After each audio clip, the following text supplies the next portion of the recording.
महापुरुषों ने कभी दूसरे को उपदेश नहीं किया, वो अपने मन को, अपने हृदय को निमित्त बनाकर उपदेश कर रहे हैं।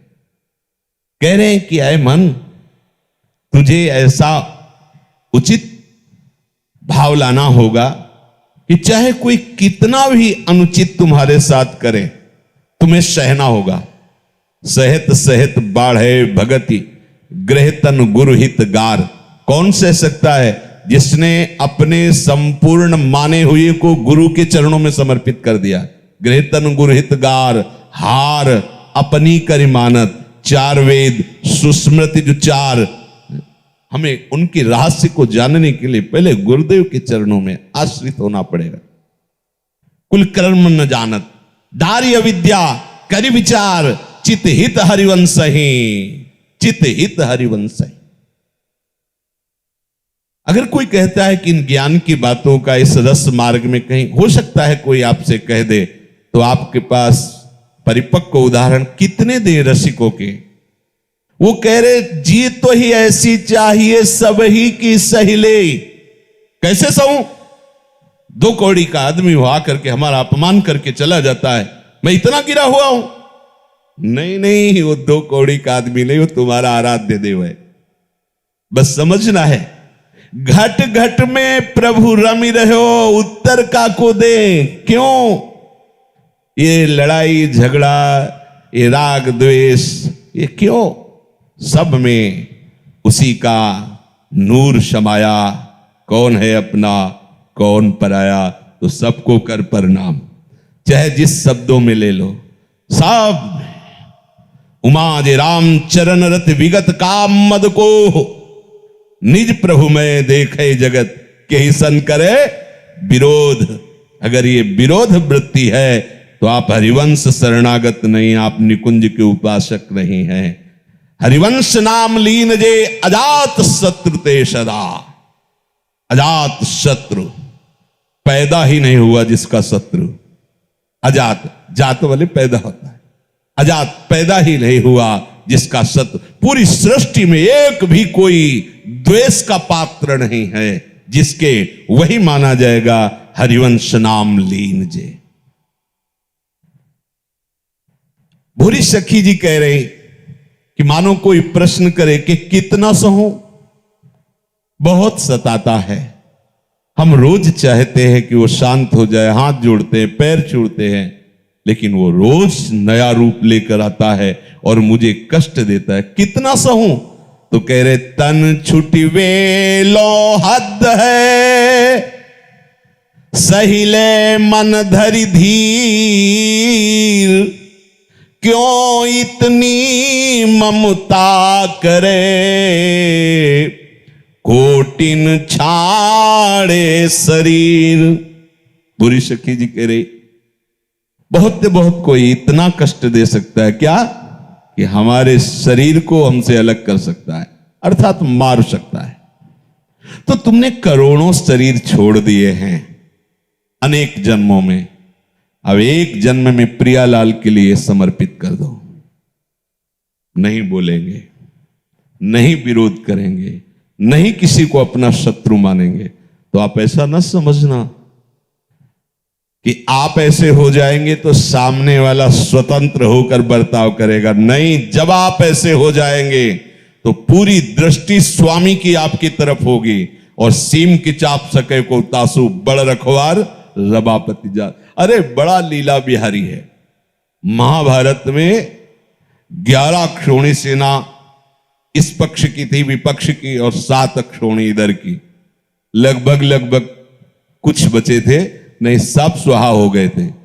लेकिन भरुही नाम के पक्षी के अंडे का कुछ नहीं बिगड़ा। उसी महाभारत कुरुक्षेत्र में एक विशाल घंटा प्रारंभ में ही उसके ऊपर गिर गया और अंडे के ऊपर पूरा महाभारत हो गया। अंडे का कुछ नहीं। एक से एक महावीर, 10-10 हजार योद्धाओं को एक साथ मारने की शक्ति रखने वाले 6 महीना बाणों की सैया पर पड़े रहे, लेकिन उन अंडों का कुछ नहीं।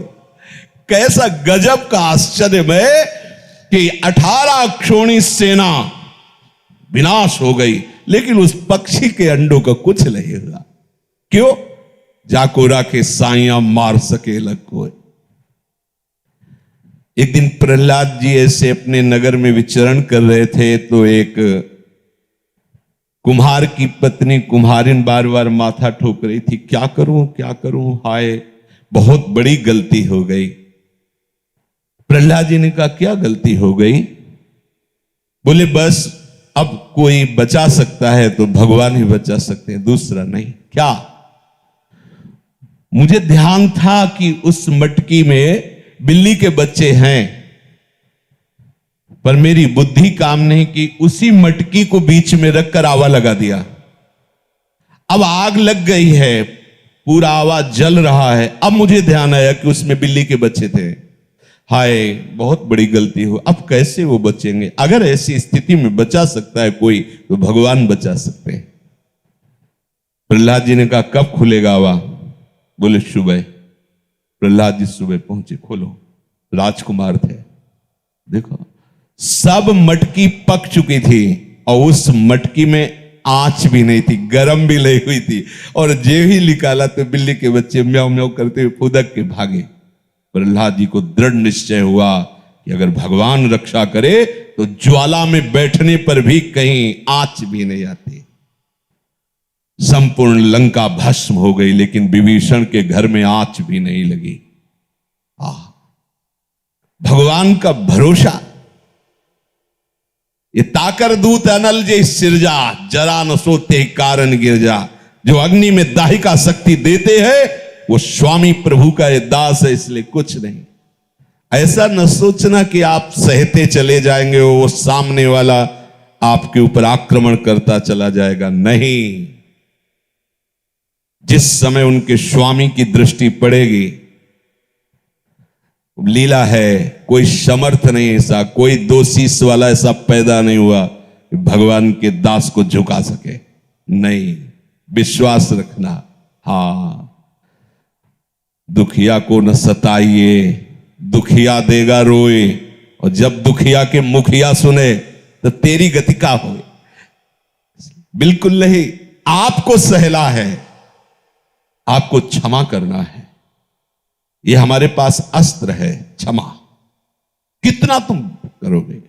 हम क्षमा रूपी ढाल से अपने को बचाते जाएंगे, और यही क्षमा तुम्हारे लिए ऐसा स्वरूप धारण करेगी कि तुम इसे सह नहीं पाओगे।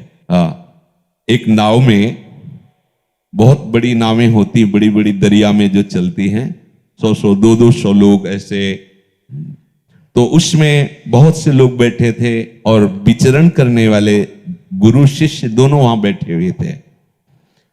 ये कोई कथा नहीं है, ये घटना घटी थी, संतों ने सुनाया था। तो उसमें 2 पुलिस के कर्मचारी भी चढ़े। तो उस समय पहले, जैसे अब भी कोतवाली आदमी गेट में जो खड़े होते हैं तो उसमें चाकू लगी होती है, बंदूक के ऊपर चाकू ऐसे, वो दोनों लिए हुए थे। अब वो तो अपने बूट पहने ऐसे। तो जो गुरुदेव भगवान थे, उन्हीं के चरणों के पास शिष्य बैठा था, तो वहीं वो आके खड़े हुए, तो बूट उसके पैर में रखे, वो ऐसे हुए कि साहब पैर में हमारे आपका पैर लग रहा है। एक चाटा मारा, चुप बैठ। गुरुजी कुछ नहीं बोले, ना शिष्य कुछ बोला, शांत। अब नाव बढ़ी, जब दरिया पार हुई तो नाव वहीं तक जा सकती जहां थोड़ा गहरा जल हो। प्रायः किनारे इतना जल होता है, पर नाव वहां नहीं जा सकती। तो ऐसे ही 2-4 हाथ के पहले ही नाव लग गई। तो जिन्होंने थप्पड़ मारा था वो ऐसे, वो बंदूक का ऐसे करके छलांग लगाने की। अब उनको बुद्धि काम नहीं की कि बालू है, धंस जाएगी, और ऐसा हुआ कि जूता ही फिसला और वही संगीन उनके यहाँ, और झप से गिरे। तो गुरुजी उठे, एक थप्पड़ शिष्य के मारा। अगर गाली दे देता, कुछ कर देता तो बच जाता, तो चुप रह गया, मर गया। उमा क्षमा श्राप होते भारी, आपको शांत रहना है, आपका मार्ग पुष्ट होगा। पर उनके प्रति हमारा कोई कटु व्यवहार, अगर संत का अपराध बन जाए और आपको कटु वचन बोल दें, तो नाच पड़ना कि मुक्त हो गया। अगर वो चुप हो जाए, प्रणाम कर लें या हाथ जोड़ लें या सर झुका लें, तो समझ लेना कि ब्रह्मा भी अब तुम्हें नहीं बचा पाएंगे। ये चाल होती है। जो संत जिसे अपना समझते हैं उसे कट व्यवहार करते हैं।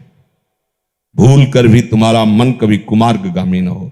जो संत देख लेते हैं कि हमारे बस का नहीं रहा, तब हाथ जोड़ लेते हैं और मृदु वचन कहकर झुक जाते हैं। उनका झुकना माया का रौंदना निश्चित हो जाता है। तो ऐसा कोई न समझे कि कोई मुझे कितना सताए, मैं कुछ बोलूं ना। तुम नहीं बोलोगे तो वो बोलेगा, जिसके सामर्थ्य से ही सूर्य तपता है, जिसके भय से ही मृत्यु भयभीत होती है, जो चराचर का स्वामी है, वो हमारा मालिक है, वो देख लेगा। आपको नहीं बोलना, आपको तो यही भावना करनी कि इसमें भी प्रभु है। तन छुटबे लो हद है, सहिले मन धरि धीर, क्यों इतनी ममता करे, छाड़े कोटि शरीर। करोड़ों शरीर छोड़ चुका है, इस शरीर में क्यों इतनी ममता कर रहा है। चुपचाप सह ले। सहनशील आशय उदार धीरज सहित विवेकी, हमारा आशय है प्रिया प्रीतम के समीप पहुंचना, हमको सहना ही होगा। हमें धैर्य पूर्वक विवेक के द्वारा किए गए प्रतिकार का, अपकार का, निंदा का, अपमान का उत्तर मंगल भावना से देना है। हमारा साधु स्वरूप है। उमा संत कहे यही बड़ाई, मंद करत जो करे भलाई। वो अपमान करे हम उसको सम्मान देंगे, वो हमारा अहित करे हम उसका हित करेंगे, वो हमारा किसी भी तरह से नाश करने का सोचे हम उसको अविनाशी पद में बैठाने की सोचेंगे। हम में और उसमें यही अंतर है। आगे कह रहे कि उपासक उपाय करने लगता है बचने का, भगवत भाव से नहीं, अपनी बुद्धि से, चतुराई से उसको उपदेश देकर अनुकूल बनाने का। ये भी मना कर रहे हैं। कह रहे क्यों काहू को बावरे, अपनों दुख सुनाए। तू अपने हृदय की बात क्यों दूसरों को बताता है। ये आदमी बड़ा दुख दे रहा है या अमुक अमुक स्थिति। नहीं, आप उपासक देख लो, सिद्धांत से चलोगे बहुत जल्दी आप प्रियालाल के निज जन हो जाओगे। किसी से नहीं कहना कि आदमी मुझे सताता है, क्योंकि जो सताने वाला विधान है और जो सताने वाले का कारण है वो प्रभु ही है। कारण सी हरिवंश बनम, इसलिए मुझे नहीं कहना। कह रहे अगर कहोगे तो वो ही में दुख पावे, तेरी पीर न जाए। अगर तू अपनी बात कहेगा और थोड़ा आपका हित ऐसी, वो दुखी हो जाएगा और आपकी पीड़ा बढ़ जाएगी। चुप रही मन की मन व्यथा, रखिए मन में गोए, सुनी ठिलई है लोग सब बांटने लई है कोई। हृदय की पीर को आप चुपचाप छुपा लो, वही पीर विरह बन जाएगी और भगवत आराधना में अपना बड़ा सहयोग हो जाएगा। रे मूरख क्यों चतुर बनी, अरुझत बारंबार, भलो भलो कही छाड़ी दे बहु बातन व्यवहार।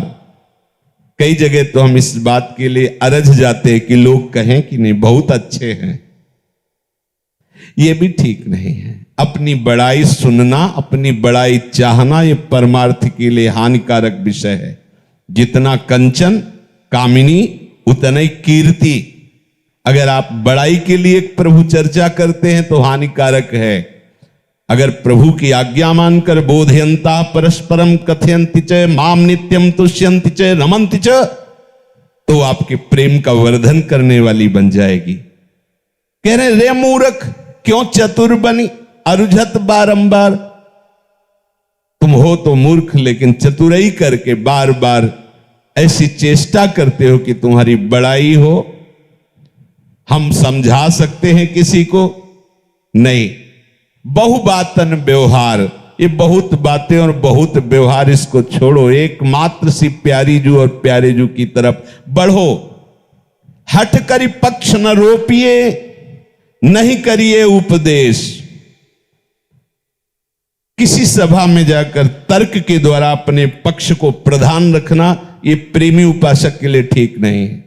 ताते मौन रहे वो उचित है।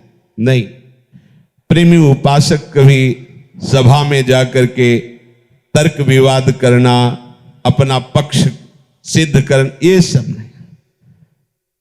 वो तो भगवत चरणारविंद की प्रेम के पथिक है, तो सबसे दैन्य रहते हैं और सबको समझते हैं। जैसा भूरी सखी समझा रही, कह रही हटकर पक्ष न रोपिए, नहीं करिए उपदेश, सबसो नम नीचे रहे छाड़ी बड़प्पन लेस। अपने को सबसे छोटा समझो, अपने में बड़प्पन का आरोप मत करो। मैं संत हूं, मैं महात्मा हूं, मैं गुरु हूं, मैं उपदेशक हूं। नहीं, आप एक यंत्र हैं, यंत्री प्रभु जैसे आपको चला रहे वैसे आप चल रहे, ऐसी भावना करें। सब ज्ञानी सब ही चतुर, उर प्रेरक हित चंद।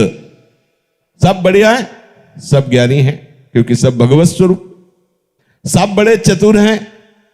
तुम्हें जरूरत नहीं है किसी को समझाने की कि आप समझो हम क्यों ऐसा कर रहे हैं। नहीं, उर प्रेरक हित चंद, सबके हृदय में वही प्रेरणा कर रहा है। बोले गाली देने की, हाँ हाँ वही प्रेरणा कर रहा है कि देखो कितने बड़े महात्मा हो, समझो अपने को, समझो कितने में हो। वो अपमान कर, समझो आप कितना, क्योंकि शास्त्र कहता है कि अपमान और मान को बराबर, शत्रु मित्र को बराबर, दुख सुख को बराबर, तो कितना बराबर कर पाए, तभी तो पता चलेगा जब ऐसा होगा। छाणी बड़प्पन लेश, सब ज्ञानी सब ही चतुर, उर प्रेरक हित चंद, काहे करें सो सब भली, तू न बोल मतिमंद। तुम मत बोलो, तुम तो अपने प्रिया प्रीतम की चर्चा करो, भगवत मार्ग की बातें करो। प्रभु की प्रसन्नता के लिए प्रभु की गाथा गाई जा रही, हमारे हृदय में प्रभु के प्रति और आसक्ति हो, इसलिए प्रभु की चर्चा की जा रही। हम किसी को समझा सकें ऐसी हम में सामर्थ्य रही, क्योंकि जिसको समझाने की बात सोच रहे वो परम समझदार प्रभु ही हैं, उन्हीं का खेल चल रहा है। तो ऐसा करने से मुझे क्या मिलेगा? यदि मैं इतना सहूं और ऐसे चुप रहूं तो मुझे मिलेगा क्या? बोले जो पीड़ा पैदा हो रही है वही प्रेम की पीर बन जाएगी। समझ लीजिए, अंदर जो जलन पैदा होती है उसे मिटाने की कोशिश मत करो। यही जलन तुम्हारा बहुत बड़ा परमार्थ पुष्ट कर देगी। जैसे बिना ताप के कोई भी मटकी जल रखने योग्य नहीं होती, ऐसे ही बिना ताप के हृदय प्रेम के योग्य नहीं होता। सब भस्म हो जाता है। शुभ संस्कार, वासनाएं, जो दुर्वासना मम सदा परिकर्षयन्ति, जो दुर्वासना हमें सदा खींचती रहती है, वो इसी ताप से भस्म होती है। और यही ताप भगवत प्राप्ति के लिए व्याकुलता पैदा करके विरह बन जाता है, जो बिना किसी प्रयास के सतत भगवत स्मरण होता है। कठिन पीर है प्रेम की, बिरले जाने ताही, जे जाने ते कहे नहीं, और जिये सराह सराह। अब वो पीर काहे की पीर बन गई? बोली प्रेम की पीर बन गई। जब तुम काम की पीड़ा नहीं सह पाते, अपमान की पीड़ा नहीं सह पाते, निंदा की पीड़ा नहीं सह पाते, दूसरे के द्वारा कटाक्ष उपहास की पीड़ा नहीं सह पाते, तो प्रेम की पीड़ा कैसे सह पाओगे? ये इसीलिए सहना आवश्यक है क्योंकि आपको बहुत बड़ा महामहिम प्रेम का आनंद मिल रहा है। आनंद की भी एक पीड़ा होती है। हमारा सहने की इतनी सामर्थ्य है, जो इतना आनंद मिलता है हृदय, ये सहो तभी तास्तितिक्षस्व भारत, सहो, चाहे अखंडानंद के लिए हो चाहे प्रेमानंद के लिए हो, सहना पड़ेगा। बिना सहे इस मार्ग में आप आगे नहीं बढ़ सकते। कठिन पीर है प्रेम की, बिरला, कोई बिरला ही सह सकता है। यहां बिरला शब्द क्यों कहा गया? क्योंकि जब हथौड़ी और छेनी चलती है तो कोई बिरला संगमरमर भी टिक पाता है। नाक बनानी, आंख बनानी, कान बनाना है, थोड़ा थोड़ा करके काटता है, और जो टिक गया वही पूजता है बैठकर उच्च आसन पर, नहीं साधारण पैरों के नीचे बिछा दिया जाता है। तो बिरला जो विशेष विशेष प्रकार की प्रतिकूलताओं को मुस्कुरा के सह के राधा राधा कदम आगे ही बढ़ाता रहता है, पीछे मुड़ के नहीं देखता, वही बिरला है। इस मन बुद्धि को अर्पित करना होता है, सदगुरु प्रभु के चरणों में, और उसके अनुसार जब चलोगे तो सहना होगा, और सहन करने वाला ही महात्मा होता है। महात्मा का पहला लक्षण है तितिक्षवः, सहनशील। जे जाने ते कहे नहीं, जो इस पीर को जान गए वो कभी बोल नहीं सकते, और जो इस पीर का सुख लिया तो जिए सराह सराय। वाह प्रभु, धन्य है आपकी कृपा, बचा लिया। कैसे संभाल संभाल के चला है। आह करुणा निदान, कितना मंगल विधान आपका था, जिसे हम प्रतिकूलता समझ रहे थे, जिसे हम समझ रहे थे कि हमारा दुख का कारण ये व्यक्ति वस्तु स्थान है। नाथ, यदि आप वैसी घटना न प्रकट करते, वैसी प्रतिकूलता न देते, तो आज तक मैं जहां भटक रहा था वहीं भटकता रहता। आज जहां मैं हूं, ये केवल आपके द्वारा दी हुई प्रतिकूलता का। किसी भी महापुरुष के जीवन चरित्र को देख लो। नरसिंह मेहता जी की जो भौजाई थी, बड़े भाई की पत्नी, वो देखे जलती थी नरसिंह जी से। मतलब जब घर आवे तब उनको 100 बातें सुनाना और बचा खुचा अन्न देना, बड़ा अपमान तिरस्कार। ऐसा एक दिन सत्संग प्रेमी थे, थोड़ा विलंब हो गया संतों के संग से। विचार किया उसकी भौजाई ने कि इतनी गालियां देती हुई, इतनी प्रतिकूलता करती हुई, पर भागता नहीं, यहीं आ जाता है। उस समय उनके बड़े भाई नहीं थे। कहा कैसे विलंब हो गया, बड़े कटु वचनों से वो हाथ जोड़कर बोले, आज संतों की सभा में ऐसा चरित्र चला कि विलंब हो गया तो हम सुनते रह गए। अब उसकी समझ में आया कि संतों पर इनकी बड़ी श्रद्धा। तो बोले तुम्हें उन्हीं संतों की कसम है, अगर यहां का एक बूंद पानी और एक भी अन्न का कण भी तुमने खाया और यहां रुके तो।